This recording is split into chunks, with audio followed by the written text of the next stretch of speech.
Hello students. तो स्वागत है आपका एक बार फिर से हमारे जो माँ सारदा कोचिंग के यहाँ पर जो हमारा चल रहा था वो हमारा चल रहा है परिमाप और क्षेत्रफल। और इसमें जो अब हम जो टॉपिक है उस पर हम आ चुके हैं वो है आपका volume of cube and cuboid. मतलब जो हमारे पास घन और घनाभ होता है, ठीक है ना, उसका आयतन हमसे पूछ रहा है। इससे पहले वीडियो में हम आपको बता चुके हैं कि आपका मतलब कि क्यूब होता है और ये आपका क्यूबॉइड होता है, ठीक है ना। ये जो क्यूब और क्यूबॉइड जो हमारे पास हैं इनका हम लोगों को क्या बताना है, इनका आयतन बताना है। तो आयतन बताने के लिए मैं दोनों को ही आपको बहुत ही सिंपल इसका फॉर्मूला होता है, बस थोड़ा सा हमें ध्यान में रखना होता है कि जो लंबाई होती है भाई हम लोगों को इससे पहले वीडियो हम लोगों ने देख चुके हैं। जिसने नहीं देखी हो इससे पहले के लिए नीचे सेक्शन में जा सकता है डिस्क्रिप्शन बॉक्स में, वहाँ जाकर हमारे पुरानी वीडियोज़ के चैप्टर्स के देख सकता है। अपना पूरा टॉपिक A to Z आपकी जो भी कंपटीशन है उसकी तैयारी आप कर सकते हैं। तो देखिए यहाँ पर जो हमारा घन और घनाभ, ठीक है ना, यहाँ पे हम लोगों ने इसकी जो लंबाई होती है ना वो हमारी होती है, इसको हम ए कह देते हैं, ठीक है ना। और यहाँ जो होती है इसकी लंबाई एल होती है, चौड़ाई बी होती है और ऊंचाई एच होती है, ठीक है ना। एल बी और एच के साथ हम लोग क्यूबॉइड को देखते हैं और ए के साथ हम इसको देखते हैं। तो इसका फॉर्मूला देखिए हम लोग देख लें। तो हमारे पास जो क्यूब होता है तो क्यूब बराबर होता है ए गुणा ए। तो मतलब ए की क्यूब हमारे पास ये होता है। और जो हमारे पास क्यूबॉइड है L into B into H, ठीक है ना। लंबाई गुणा चौड़ाई गुणा ऊंचाई के साथ जब हम करते हैं तो वो क्यूबॉइड का आयतन निकल जाता है। और जो क्यूब का होता है वो हमारा ए गुणा ए मतलब उसको 3 बार गुणा करने पर उसकी जो साइड होती है, उसकी जो भुजा होती है, उसको मैं आयतन हमारा क्यूब का निकल जाता है, ठीक है।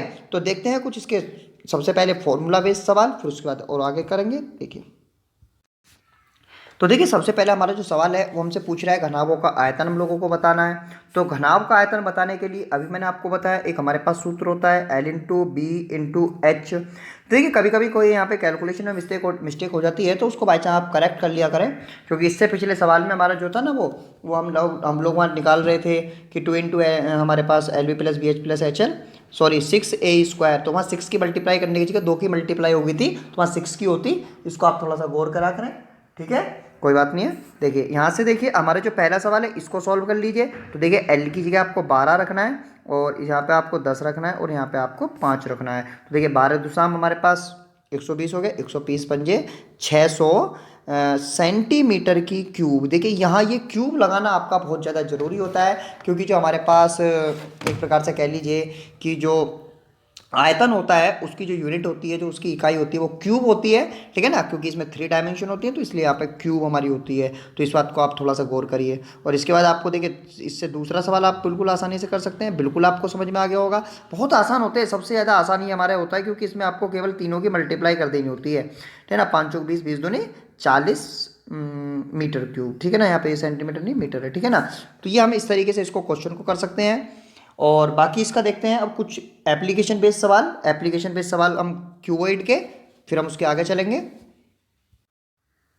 तो देखिए हमारे पास एक माचिस की डिब्बी है, उसकी माप हमको दे रखी है 4 गुणा 2 गुणा मतलब कि 2 सेंटीमीटर है। और ऐसी कितनी डिब्बियों को 50,000 घन सेंटीमीटर वाले कार्टून में पैक किया जा सकता है। तो देखिए ऐसे सवाल हम पहले भी कर चुके हैं, एरिया एरिया वाले सवाल में भी हमने किए थे, यहाँ पर भी हम लोग दोबारा कर रहे हैं। तो सबसे पहले आपको काम होता है कि जो माचिस है उस माचिस की जो आपकी डिब्बी है उसकी आप परिमाप निकालिए। ये इसका इतना आ जाएगा। अब आपको जो ये दे रखा है कि 50,000 इस वाले घन सेंटीमीटर क्यूब में कितने हमारे माचिस की डिब्बी आएंगी, तो आपको इससे इसको भाग कर दीजिए 4 गुणा 2 गुणा 2। तो ये हमारे पास हो गया 2 से आप इसे काट लो तो कितने बार आ गया, 25,000 आ गया।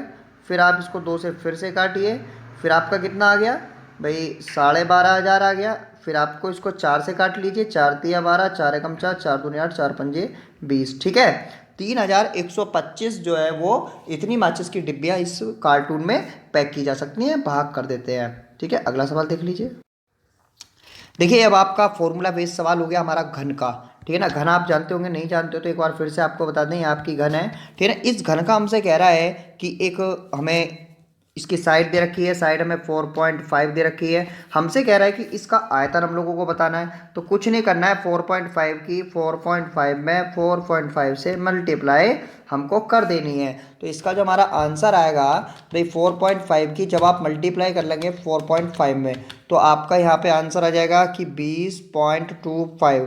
फिर आपको 4.5 में फिर इसकी मल्टीप्लाई करनी है, तो हमारे पास हो जाएगा 20 पॉइंट हमारे पास कितना है 25, और इसकी मल्टीप्लाई आपको 4.5 में फिर से कर देनी है। तो हमारे पास जो आंसर आ जाएगा वो 91 पॉइंट समथिंग आ रहा है, 91.125। ठीक है ना, इतने सेंटीमीटर क्यूब हमारे पास इसका हमारा मतलब आंसर आ रहा है। ठीक है, एक और देखते हैं, इसी का एप्लीकेशन बेस्ड सवाल है, बिल्कुल एक पानी की टंकी का सवाल हमको दे रखा है। देखिए यही सवाल आपका कुछ इस तरीके से घुमा कर दे दिया जाता है। हमसे कहता है एक पानी की टंकी है, वो 5 मीटर में से 5 सेंटीमीटर चौड़ी और 15 सेंटीमीटर, ये भी सेंटीमीटर है, यहाँ ये मिस्टेक हो जाती है मेरे से। ठीक है, ये भी सेंटीमीटर है और ये भी हमारा सेंटीमीटर ही है, मतलब एक पानी की टंकी हमें दे रखी है, ये भी सेंटीमीटर में है। तो हमसे कह रहा है कि इसमें कितना घन मीटर पानी आ सकता है। तो वही आपको कुछ नहीं करना है, आँख मीच के वो फॉर्मूला लगा देना है। आँख मीच के नहीं लगाना, खोल के लगाना, नहीं तो आपका आंसर गलत हो जाएगा। 5 दूनी 10 और ये हमारे पास 15 सेंटीमीटर क्यूब हमारे। तो देखिए अगला सवाल देखते हैं। अगला सवाल भी हमारा बहुत आसान है।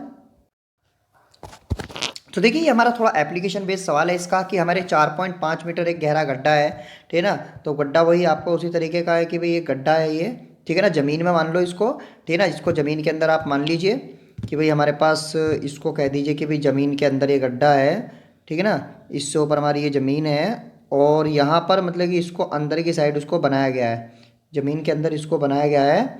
तो हमसे पूछ रहा है कि भाई बताइए कि हमारा मतलब कि ये इसका आयतन कितना होगा यदि इसमें से कुछ मिट्टी हमारी निकाली गई है। तो इसमें निकाली गई मिट्टी का हमें आयतन पूछ रहा है, ये क्योंकि ज़मीन में है। तो सीधी सी बात है भाई, आयतन वही है हमारा, केवल हमें ध्यान रखना है इस चीज़ का, इस चीज़ का हमें ध्यान रखना है। यदि इस चीज़ का हमें पता है तो हमारा सारा सवाल हो जाएगा।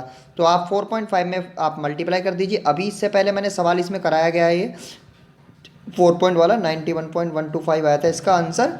ठीक है ना, तो ये हमारा सवाल है इस तरीके से, और यही हमारा क्यूबॉइडर क्यूब के आयतन में होता है, इससे ज़्यादा और कुछ नहीं है। बाकी मैंने आपको सभी टाइप के सवाल बता दिए। ठीक है, तो फिलहाल इस वीडियो में इतना ही, मिलेंगे नेक्स्ट वीडियो में, तब तक की दीजिए इजाज़त। Thank you very much.